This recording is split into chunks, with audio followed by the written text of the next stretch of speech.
Assalamualaikum warahmatullahi wabarakatuh. Selamat pagi anak-anak semuanya. Selamat berjumpa kembali dengan Bapak pada proses pembelajaran jarak jauh secara daring.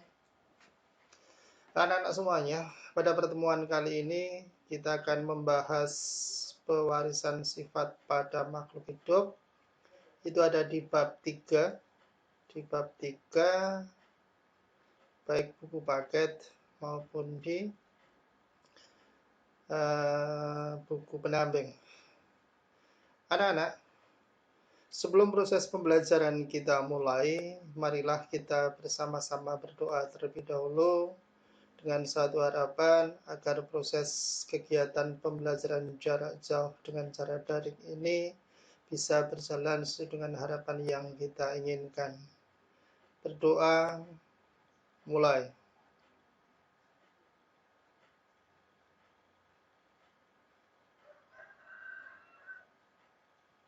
Selesai. Ya, anak-anak semuanya, kita akan berusaha belajar bareng, kita akan belajar bersama-sama untuk mempelajari materi pewarisan sifat pada makhluk hidup. Siapkan catatan, pahami videonya, yang tidak tidak bisa dipahami di chat lewat forum di Google Classroom. Ya, coba anak-anak, kita perhatikan di depan. Yuk, kalian perhatikan gambar yang ada di depan. Dalam keseharian, apakah kalian pernah mengamati teman-teman kalian? Pernah mengamati teman-temanmu? Pernah memperhatikan teman-temanmu? Ya, pernahkah kalian memperhatikan teman-temanmu? Adakah saya yakin bahwa kalian sering memperhatikan teman-temanmu semuanya? Dan saat kalian memperhatikan temanmu, antara teman satu dengan teman yang lain, jelas kalian akan melihat adanya perbedaan. Adanya perbedaan antara satu teman dengan teman yang lain. Perbedaan tersebut bisa dilihat dari wajahnya, kemudian bentuk rambutnya, kemudian warna kulitnya, lagi postur tubuhnya, ataupun ciri-ciri lain yang bisa kalian lihat. Lah, satu pertanyaan, kenapa antara temanmu yang satu dengan teman yang lain itu ada perbedaan? Kalau kita lanjutin pertanyaan kedua, dari manakah ciri-ciri teman-temanmu tersebut? Yuk, kita akan mencoba membahasnya pada pertemuan kali ini. Pewarisan sifat pada makhluk hidup pada bagian pertama. Yuk, setelah kamu mengamati temanmu, tentunya kamu melihat bahwa kamu dan temanmu memiliki banyak perbedaan, baik ciri ataupun sifat. Mungkin teman kamu itu memiliki postur yang tinggi. Ada juga yang posturnya pendek. Ada juga yang memiliki rambut yang lurus. Ada juga yang memiliki rambut yang tingkrubel atau bergelombang atau keriting. Nah, ada juga temanmu yang memiliki wajah yang bulat. Namun ada juga, kalian jumpai juga kan, teman-temanmu yang memiliki wajah yang lonjong. Dari sisi kulit, kalian pun juga bisa melihat, oh ada temanku yang kulitnya putih, kuning langsat, ataupun sawo matang. Nah, perbedaan-perbedaan yang tersebut itu sebenarnya dikontrol oleh sesuatu yang mengontrol perbedaan-perbedaan yang ada pada manusia. Itu dinamakan dengan gen. Gen tersebut berasal dari mana sih? Gen tersebut diwarisi dari orang tua kita. Nah, dengan adanya gen tersebut, maka kalian memiliki ciri-ciri tubuh yang mirip dengan orang tua kalian. Bisa juga kemiripan dalam wajah, kulit, ataupun karakter yang lain, tingkah laku itu juga. Nah, hal yang pertama yang akan kita pelajari adalah materi genetika. Materi genetik. Ya, di depan sudah dibahas bahwa yang menentukan karakter itu adalah gen. Nah, saat bicara materi genetika, maka molekul yang berperan sebagai materi genetik itu adalah asam nukleat. Di mana asam nukleat itu di dalamnya ada DNA maupun RNA. Deoksiribonukleat asid dan ribonukleat asid. Atau di situ deoksiribonukleik asid dan ribonukleik asid. Kemudian, gen itu adanya di mana sih? Nah, gen ada di dalam DNA. Pada suatu untai DNA, maka di dalamnya ada gen. Yuk, kita kembali ke pengantar awal. Bahwa yang dinamakan gen adalah unit yang mempengaruhi sifat atau menentukan ciri-ciri setiap makhluk hidup. Nah, sekarang kita refleksi, kita kembali ke kita sendiri. Bahwa setiap ciri atau sifat yang ada pada setiap orang itu adalah warisan dari orang tua. Orang tua siapa? Ya orang tua kalian. Kalau kalian berarti orang tuamu. Yang diwariskan melalui materi genetik. Ya, diwariskan melalui materi genetik. Ayah akan mewariskan materi genetiknya melalui sel sperma. Sedangkan ibu akan mewariskan materi genetiknya melalui sel ovum. Kalau kedua materi genetik ini bertemu, sel sperma bertemu dengan sel ovum, maka di situ terjadilah proses fertilisasi, proses pembuahan. Nah, kemudian karena adanya penggabungan materi genetik ini, maka pada dirimu akan muncul beberapa sifat yang mirip dengan ayahmu, mirip dengan bapakmu, dan beberapa ciri mirip dengan ibumu. Nah, sekarang satu pertanyaan ya, gambaran materi genetik itu seperti apa sih? Tahukah di manakah letak DNA itu berada? Yuk, kita pelajari pada gambar ilustrasi di depan. Di situ ada gambar loh, ada perempuan yang cantik, SMP lagi. Nah, pada kulit, di kulit itu ada jaringan kulit, dan pada jaringan kulit ada sel kulit. Di dalam sel kulit ada inti sel. Di dalam inti sel ada kromosom. Nah, kalau kromosom itu diurai, maka di situ ada kromatid, ada kromatin. Dan pada lilitan protein histon, di situ ada DNA. Jadi, kalau kita balik, DNA dililit oleh protein histon, kemudian ada pada benang-benang kromatin dan kromatid, di mana di situ ada terdapat pada kromosom. Ya. Materi yang kedua adalah struktur DNA dan RNA. Tadi di depan sudah dijelaskan bahwa materi genetik itu tersusun atas asam nukleat. Di mana asam nukleat itu dibedakan menjadi dua, yaitu pertama adalah DNA, yang kedua adalah RNA. DNA adalah deoksiribonukleik asid, sedangkan RNA adalah ribonukleik asid. Nah, kita di sini tabel ini bukan membedakan loh, tetapi di sini hanya menjelaskan DNA itu apa saja, di RNA itu apa saja, perannya apa saja, perannya apa saja. Kita lihat di DNA, deoksiribonukleik asid. Pada DNA berisi informasi yang berkaitan tentang perwarisan sifat.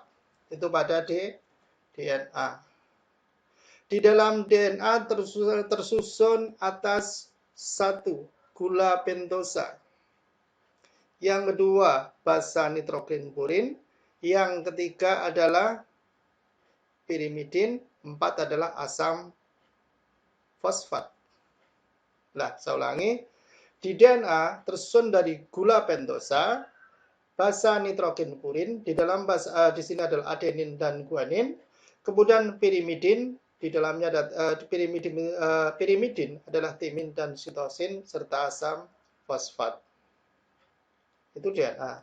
Sedangkan di ribonukleat asid adalah suatu asam nukleat yang berperan pada pembentukan protein dan sekaligus sintesis protein. Di dalam RNA terdiri dari gula pentosa, basa nitrogen purin, pirimidin, asam fosfat. Sebenarnya hampir sama. Nah, pada DNA ada gula pentosa sama, dua-duanya sama. Kemudian basa nitrogen purin di DNA juga ada, di RNA juga ada. Cuma yang membedakan, basa nitrogen purin di DNA adalah adenin dan guanin, sedangkan di RNA itu juga adenin dan guanin. Oh, berarti di sini sama. Kemudian yang ketiga, ada pirimidin di DNA. Di RNA juga ada pirimidin. Cuma di sini di DNA ada timin dan sitosin, sedangkan di RNA urasil dan sitosin. Berikutnya sama-sama memiliki asam sulfat. Ya. Materi ketiga, peranan genetika dalam penentuan sifat. Ya.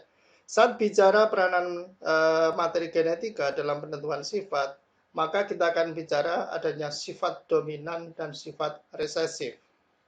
Dominan dan resesif. Sifat dominan adalah sifat yang mengalahkan atau menutupi sifat yang lain, itu dominan. Sedangkan yang kedua adalah sifat resesif, adalah sifat yang dikalahkan oleh sifat dominan tersebut, sehingga sifat tersebut tidak muncul atau sifat resesif tersebut tidak muncul. Ya. Kalau kita tarik lagi bahwa gen itu bertanggung jawab atas sifat suatu organisme. Gen itu dapat dilambangkan dengan huruf tertentu. Gen yang sifatnya dominan ditulis dengan huruf kapital, sedangkan gen yang sifatnya resesif ditulis dengan huruf kecil. Nah, seperti contoh, karakter cuping telinga yang terpisah dikode dengan gen G besar, artinya yang dominan adalah karakter cuping telinga yang terpisah. Sedangkan karakter cuping yang melekat terpisah itu caplang, melekat itu seperti biasa. Sedangkan karakter cuping yang melekat dikode oleh gen G kecil.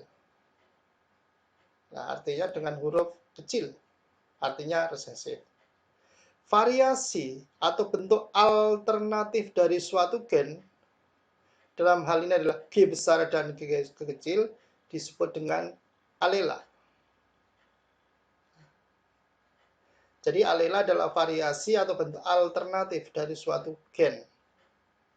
Kemudian sifat atau ciri-ciri yang bisa diamati oleh manusia seperti warna kulit, jenis cuping telinga, warna rambut, bentuk rambut, apakah oval, lurus, bergelombang, itu kita sebut dengan istilah fenotip, warna yang bisa kita amati. Nah, di mana fenotip merupakan perwujudan ekspresi dari gen. Tapi kalian harus dipahami juga loh, bahwa tidak semua fenotip itu bisa kita amati dengan menggunakan panca indera, dengan menggunakan mata. Artinya ada suatu sifat itu ada yang bisa kita amati, ada yang tidak bisa kita amati. Selain morfologi makhluk hidup yang dapat diamati, morfologi itu bentuk, fisiologi, dan tingkah laku yang merupakan fenotipe. Setiap fenotipe dikendalikan oleh genotipe. Nah, sekarang pertanyaannya, apa sih genotipe itu? Genotipe adalah keseluruhan informasi genetik dari suatu individu. Nah, Kalau manusia, maka di sini ada laki-laki, ada perempuan. Ya, itu yang jenis kelaminnya. Kalau kita lihat jenis kelaminnya loh. Kemudian bahwa susunan kromosom pada sel penyusun tubuh itu berbeda dengan susunan kromosom pada sel kelamin, atau sel telur, atau ovum, atau dan sperma. Kromosom pada sel tubuh itu berpasangan, berarti berpasangan dua. Keadaan kromosom yang berpasangan disebut dengan istilah diploid. Di artinya di dua, ditulis dengan simbol 2N. 2 ini diploid. Sedangkan susunan kromosom pada sel kelamin tidak berpasangan. Keadaan ini disebut dengan haploid dan diberi simbol N.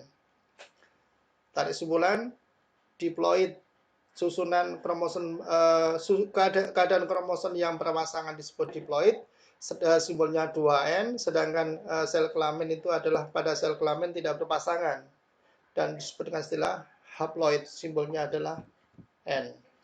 Yuk. Sekarang, jumlah kromosom sel tubuh itu ada 23 pasang loh. Jadi dalam keadaan diploid, berarti jumlahnya menjadi 2 kali 23 dikalikan 2. Ketemunya sama dengan 46. Nah, kemudian berarti kromosom nomor 1 sampai 22 disebut adalah autosom. Ingat, autosom. Sedangkan kromosom nomor 23 disebut genosom. Ya. Kemudian kromosom nomor 23, ingat ini menentukan kelamin, adalah gonosom. Inilah yang membedakan antara laki-laki dengan perempuan. Pada biologi, laki-laki dikasih simbol seperti itu. Ini yang dilingkari basis. Kemudian laki-laki simbolnya seperti itu, tanda panah. Kemudian yang perempuan dikasih simbol tanda plus. Ya, lanjut. Penulisan kromosom kelamin atau gonosom laki-laki ditulis dengan pasangan huruf X, Y. Sedangkan untuk perempuan ditulis dengan pasangan huruf X, X. Nah, sekarang karyotipe atau susunan kromosom laki-laki dapat ditulis dengan rumus 22AA plus XY. Ingat, XY ini laki-laki. Sedangkan untuk perempuan, karyotipenya ditulis dengan rumus 2AA plus XX. Ingat, pada sel kelamin, kromosom tidak dalam keadaan berpasangan. Berarti dia dalam keadaan haploid. Sehingga sel kelamin loh, sehingga karyotipenya sel kelamin jantan 22A plus X atau 22A plus Y. Sedangkan pada sel kelamin betina tetap 22A plus X. Nah, lanjut kita lihat. Kita lihat parental atau induk. Laki-laki tadi dikatakan bahwa 22AA plus XY, sedangkan perempuan 22AA plus XX. Kemudian kalau kita ure, nanti kita akan bahas hukum Mendel, monohibrid maupun dihibrid. Kalau kita ure, maka gametnya akan dihasilkan 22A plus X dan 22A plus Y. Ada dua, 22A plus A, 22A plus X dan 22A plus Y. Sedangkan untuk perempuan gametnya cuma 22A plus X. Nah, kalau maka akan dihasilkan apa? Dihasilkan anak filialnya itu kalau enggak 22AA plus XY dan 22AA plus XY, artinya laki-laki dan perempuan. Begitu sekilas informasi pembelajaran dari Pak Bapak. Semoga bermanfaat. Jangan lupa tetap semangat belajar. Kerjakan pendalaman materi. Kemudian sekali lagi yang tidak dipahami tolong ditulis di forum di aplikasi Google Classroom. Semangat belajar. LKPD-nya dikerjakan, Pak Sis akhiri. Assalamualaikum warahmatullahi wabarakatuh.